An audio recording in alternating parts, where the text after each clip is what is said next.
गृहस्थी शब्द जितना छोटा, अर्थ उतना ही विस्तार लिए हुए। एक जन्म में समझ पाना लगभग नामुमकिन है। जब मेरा विवाह हुआ और मैं माता बनी, तब कदाचित मुझे अपने कर्तव्य बोध होने के कारण यह पता चला कि गृहस्थी एक उपासना है, एक पूजा है, एक कर्तव्य है। गृहस्थी इतनी सरल चीज तो है नहीं। यह तो एक तपस्या है, अग्नि परीक्षा है, समर्पण है एक दूसरे के प्रति। जहां गृहस्थी एक ओर लंबा संघर्ष है, हर्ष है, वहीं दूसरी ओर व्यक्तित्व निर्माण, उससे उपजी हुई कोबलों का एक बड़ी जिम्मेदारी है। यानी कि हर तरफ से यह जो बीच के 25 वर्ष हैं, इस पर आपको विशेष ध्यान रखना है। अब यह समझना और समझाना आवश्यक है कि यदि इसमें एक ही पक्ष का व्यक्ति, चाहे वह स्त्री हो या पुरुष हो, यदि एक ही झुकता जाएगा और दूसरा तना खड़ा रहेगा, तो ये कहाँ तक चल पाएगा? जो झुक रहा है, झुकते झुकते झुकते कदाचित उसकी रीढ़ की हड्डी ही टूट जाएगी। इसलिए इसमें किसी भी प्रकार से बैलेंस बराबर से होना ही चाहिए। इसे ऐसे ही आगे नहीं बढ़ाया जा सकता। गृहस्थी में एक तने हुए पेड़ की भांति बनने में क्या मजा है। लता पात्रा की तरह बनो, एक दूसरे का सहारा बनो, एक दूसरे के सहारे से बढ़ते जाओ, निरंतर आगे होते जाओ। जीवन के हिचकोलों को आसानी से दोनों लोग पार कर पाओ, साथ ही अपनी गृहस्थी से जुड़े हुए बुजुर्गों एवं बच्चों का सहारा बन पाओ। यही तो सार है। बगीचे में पानी देने से लेकर चौके में खाना बनाने तक, बाजार से सामान लाने से लेकर मेहरी के न आने की दशा में घर को सुव्यवस्थित रखने तक, शुरुआती दिनों के व्यवसाय में होने वाली अड़चनों से लेकर अल्प निद्रा या अनिद्रा की स्थिति तक, अपने खर्चों के नियंत्रण से लेकर अपने टूटते हुए बदन की पीड़ा तक, कभी यदि बीमार माता खाना बनाने में मदद के लिए कुछ उम्मीद करती, तो हम मुंह बिचकाते। कभी थके आए हुए पिता अगर हमसे यह उम्मीद करते कि उनके व्यवसाय की जो भी लिखा पढ़ी है उसमें हम थोड़ा सा हाथ बटा दें, तो हम पैर पटकते, समझने का प्रयास ही नहीं किया। समझ में आया नहीं, यह तो एक बात थी, कभी प्रयास भी नहीं हुआ, क्योंकि सब कुछ हरा हरा ही दिख रहा था। उसके नीचे की जड़ कभी दिखी नहीं। मुरझाती हुई टहनियां कभी नजर आई ही नहीं। सब कुछ केवल हरा ही तो नहीं होता ना। यदि कहीं पर हरा है या फल लगे दिख रहे हैं तो जमीन के नीचे भी अवश्य कुछ ऐसा है जो इसको थाम के रखे है। अपने माता पिता के घर में कभी कुछ दिखा ही नहीं। अब क्या हो गया है, जो चीज केवल मुझे पसंद है वो मैं सबके ऊपर नहीं थोप सकती। जो समय सिर्फ मेरा हुआ करता था अब वह मुझसे आगे निकलकर मेरे बच्चों में चला गया है। मेरे बच्चों की जो जरूरतें होंगी वो मेरे लिए सर्वोपरि हो गई और मैं कहीं पीछे छूट गई। तब मुझे उन सारे त्यागों का जो मेरे माता पिता ने किया था मेरे लिए, उनका एहसास हुआ, उनका बोध हुआ। मैं अपनी कोई भी कार्य, जो कुछ भी मुझे करना होता था, अपने बच्चों को मध्य में रखकर तब विचार करती थी।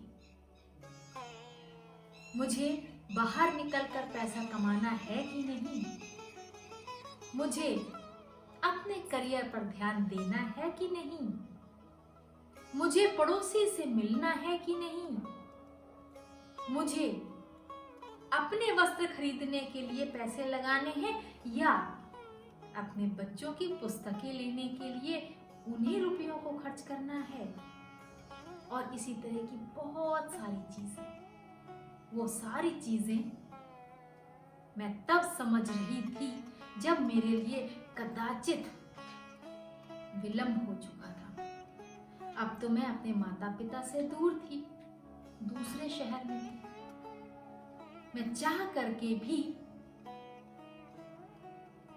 उनका हाथ नहीं बटा सकती थी। मैं चाह करके भी उनकी जिम्मेदारियों को उनके कंधे से नहीं उतार सकती थी।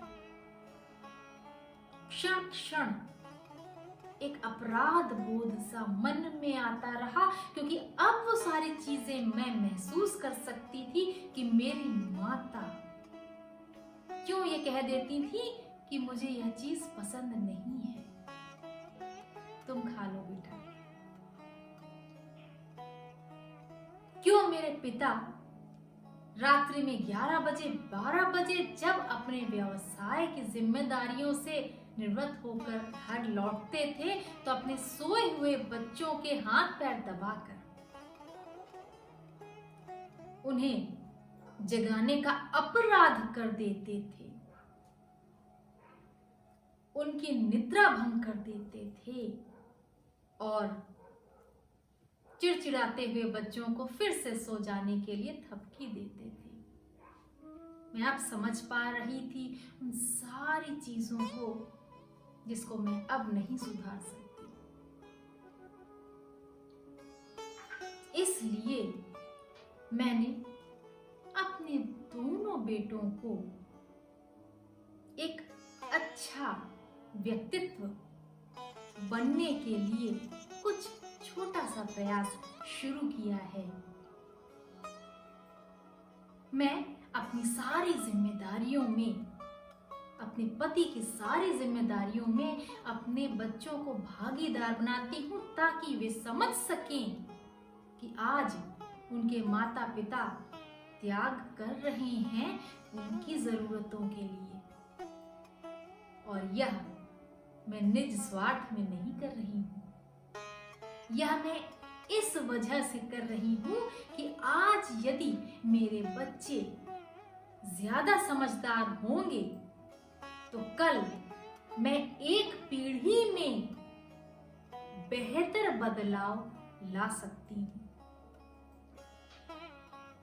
ये मेरे बच्चे अपने नाना नानी या दादा दादी के द्वारा किए गए त्यागों की वजह से और अपने माता पिता को सामने देखते हुए ज्यादा वयस्क होंगे,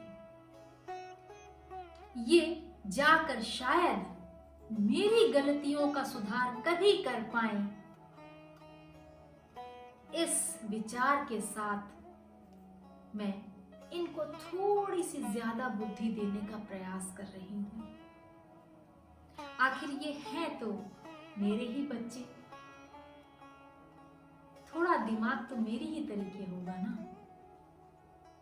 थोड़े चंचल तो मेरी तरीके ही होंगे ना, विचार भी मेरी तरीके होंगे। और कब मुझे ये अच्छा लगता है कि मेरी जनी हुई संतान समाज से अच्छे अच्छे विचार लाकर एक बदला हुआ व्यक्तित्व बन जाए। यही समस्या है ना आपकी भी। हम यही चाहते हैं कि हमारे बच्चे हमारी तरीके हों और हमारे विचारों को ही आगे बढ़ाएं। इसलिए अब पहला कर्तव्य तो अपना ही बन जाता है ना, कि हम सुधरे और अपने बच्चों के लिए और बेहतर कुछ करने का प्रयास करें। आखिर हम गृहस्थ लोगों की तमाम जिम्मेदारियों के मध्य एक यह बड़ी जिम्मेदारी भी तो है कि अपने बच्चों को व्यवहारिक ज्ञान दें। स्थिरता प्रदान करने के लिए, उनको सेटल करने के लिए तो हम बहुत प्रयासरत रहते हैं। व्यवहारिक ज्ञान में क्यों चूक हो जाती है? इसलिए ये एक छोटी सी पहल मैंने की है। कोई घर का कार्य होता है, कुछ भी छोटे से छोटा, बड़े से बड़ा, उसमें मेरे बच्चे निरंतर अपनी भूमिका निभाते रहते हैं। साथ ही साथ जो खर्चे होते हैं वे सब अपनी तरफ से ध्यान से देखकर समझकर उसको एक खूबसूरत तरीके से ब्यौरा तैयार करके अपने दिमाग के द्वारा उसको सुनियोजित तरीके से चलाते हैं, ताकि उनके पिता पर ज्यादा बोझ न आए। ये बच्चे जब कभी भी अपने नाना नानी या दादा दादी के पास होते हैं, जाते हैं, पहुंचते हैं, तो शायद ये जिस तरीके से बात करते हैं उस तरीके से थोड़ा सा मलहम लग सकता होगा वो जो गलतियां करके हमने घाव उत्पन्न किए थे उन पर। अगर मैं अपने बच्चों से ऐसी उम्मीद रखूं कि ये आज के आज ही बिल्कुल वैसा ही सोचने समझने लगे जैसा मेरे बाल सफेद होने के बाद हुआ है, तो यह मेरी गलती है। क्योंकि उम्र के साथ ही जैसे जैसे पड़ाव हम आगे बढ़ते जाते हैं, तभी हमारी समझदारी आगे बढ़ती है। ये जो गृहस्थी एक परिक्रमा है, ये जो गृहस्थी एक उपासना है,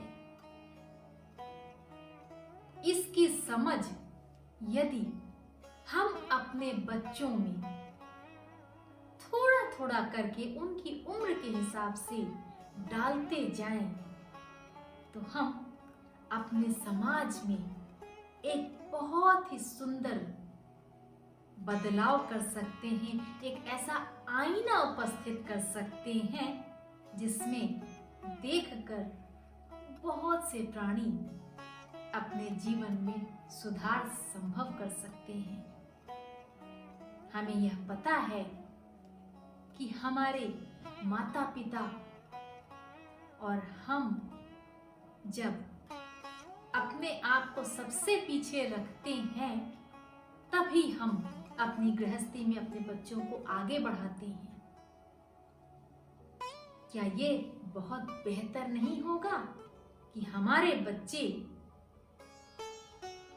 आज से ही उन जिम्मेदारियों को इस तरीके निर्वहन करना शुरू कर दें कि हम, आप, हमारे माता पिता और हमारे आगे आने वाले ये बच्चे सभी का जीवन अति सुखमय हो जाए। यह विचार आप अपने बच्चों के साथ अवश्य साझा कीजिएगा ताकि वे आज के आज आपको देख सकें, समझ सकें और उन सारे त्यागों का ब्यौरा अपने दिमाग में लिख सकें जो आपने किए हैं। तनिक सोचिए तो सही।